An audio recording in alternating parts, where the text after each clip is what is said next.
Hey everyone, and welcome back for another deep dive.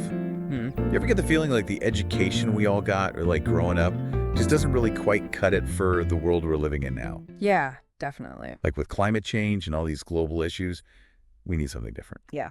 So that's what we're going to be diving into today. Cool. Reimagining education for a future that, well, actually has a future. I like it. And our source for this is a really fascinating document curated by Savani Saravanamuthu Okay. called Reimagining Education.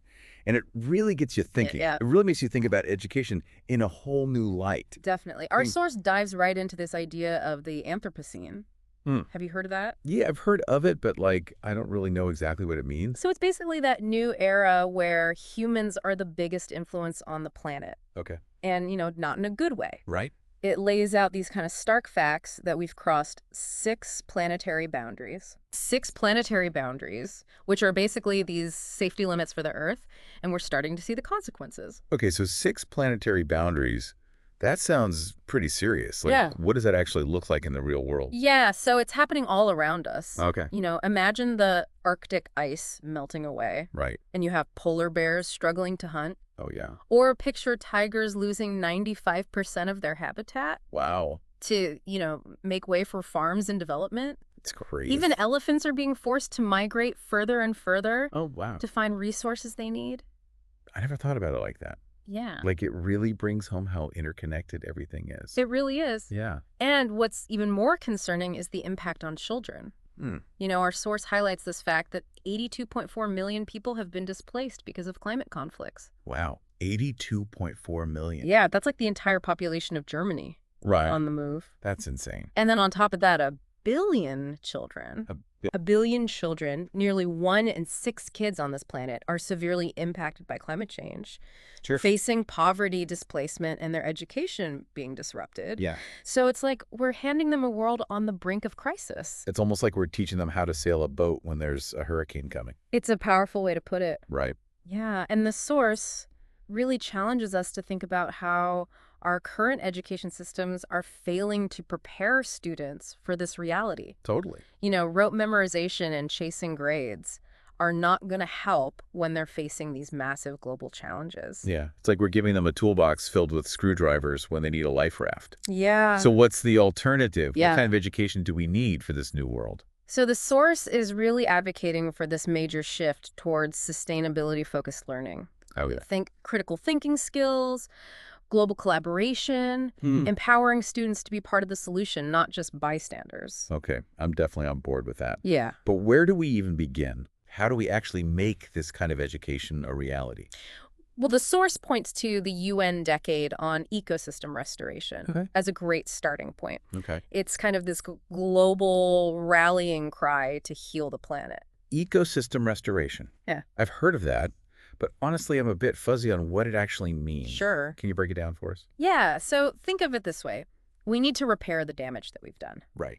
Planting trees, cleaning up polluted areas, and protecting that incredible diversity of life on Earth. Okay. And here's the really cool part. The UN has actually dedicated an entire decade to this effort. A whole decade. Whole decade. That shows how seriously they're taking this right. Yeah. But why is ecosystem restoration so important? I mean, it's great to save cute animals, Yeah. but how does that affect us humans directly? That's where it gets really interesting. Okay. Restoring ecosystems isn't just about saving the planet in some abstract way. Right. It's directly linked to our health well-being and even achieving the UN's Sustainable Development Goals. The SDGs. Yeah, exactly. Okay. Think about it. Healthy ecosystems mean cleaner air and water, Right. better protection from natural disasters, and even new sources of food and medicine. Wow. I'm starting to see how interconnected it all is. It really is. We hear about the SDGs. Yeah. But I never really connected them to something like ecosystem restoration. It's all part of the same puzzle. By protecting nature, we're actually tackling poverty, improving health, and creating a more just and equitable world. Okay, that makes a lot of sense. Yeah.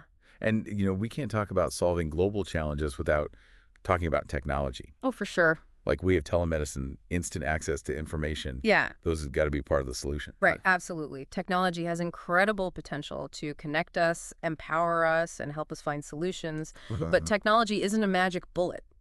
Oh. Yeah. I thought you were all about the tech solutions. Right, yeah. What are the downsides? Well, I mean, think about it. How often have you felt overwhelmed by the constant flood of information online? Every day. Right. We're worried about the impact of social media on kids. It's a real concern. Yeah. Technology can be a double-edged sword. You're right. I never thought about it that way. Yeah. So we need to be careful about how we use technology. Yeah. And maybe even more importantly, how we teach the next generation to use it. Exactly. The source emphasizes that, while technology is powerful, we need to be mindful of its pitfalls. No. So think about the spread of misinformation, screen addiction, and even algorithms that can be biased. And there's another big issue. Okay. The way we measure progress. Oh, yeah. We often focus on GDP, which doesn't take into account environmental or social well-being. So we need a more holistic approach, right? Absolutely. One that considers the whole picture, not just the economic bottom line. Totally. But how do we bring all of this together? Right. How do we create an education system that's ready for the challenges of the Anthropocene and uses technology wisely? Well, according to our source, a crucial step is moving away from that traditional siloed learning. Okay. And embracing a more holistic, problem-based approach. Problem-based learning. Yeah. That sounds intriguing. Yeah. But what does that actually look like in practice? Sure. Give us the nitty-gritty. Okay, so it means ditching those rigid subject boundaries and encouraging students to tackle real-world problems. Okay. So instead of just reading about ecosystems, they could design a project to restore a local park.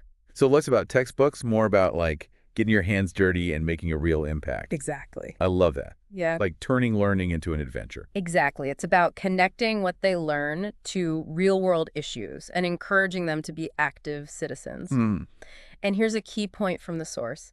It's not just about finding the right answers. It's about asking the right questions. Asking the right questions. Yeah. That's something we could all use a little more of, right? It's about nurturing that curiosity, critical thinking, and the ability to approach these complex problems from multiple angles. Okay.